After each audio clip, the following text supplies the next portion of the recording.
don't want you to put this off any longer. I want to arm you with the tools and the information you need to help your learners read and spell. And you need the syllable division rules. V for vowel, C for consonant. These are the only 4 ways that syllables are broken up in the English language. I know you might find online lots of C's on the bridge, and that's just only because they're not separating a digraph or a blend. So vowel, consonant, consonant, vowel, that would be divided right up in the middle. 2 vowels next to each other that are not a diphthong or a vowel team, you might have to split up like in neon or lion.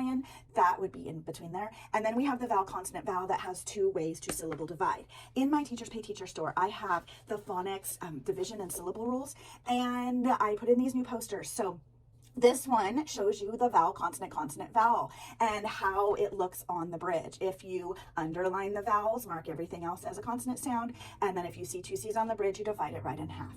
So there's an example of that one. I also have the one like neon and lion, where it's not a vowel team or a diphthong, and you're going, oh no, I need to separate those. Or sometimes you have those with digraphs or diphthongs in there anyway that are making a vowel sound or a bossier, and you need to just separate 2 vowel sounds right up the middle. And then we have the vowel, consonant, vowel. I always teach my students first, do the syllable line before the consonant, and that way, if it's a word you know, you can keep it there. But if it doesn't turn out to be a word you know, you might need to move it to after. So there's 2 posters in here to have you reference those. And then there's a few other things that sometimes happens when you are mapping a word, like here where you might see 1, 2, 3 consonants on the bridge, right? But this is a diphthong. That's why there's only going to ever be 2. That's not diphthong, that's a digraph. Sorry, they both start with give me a break. And so you would just divide them up the middle after you swoop underneath. There's also like the consonant LE, count back 3. There's the division line. It'll be before the consonant LE. Some people put the line, some people circle them. It's up to you.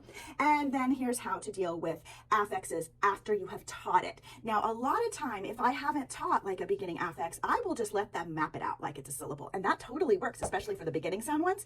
It works a lot too at the ending sound ones. But once you teach affixes, you're going to want to isolate them out because they make their own syllable in most cases. So those are just some extra resources for you if you need a boost in your phonics instruction and syllable rule division.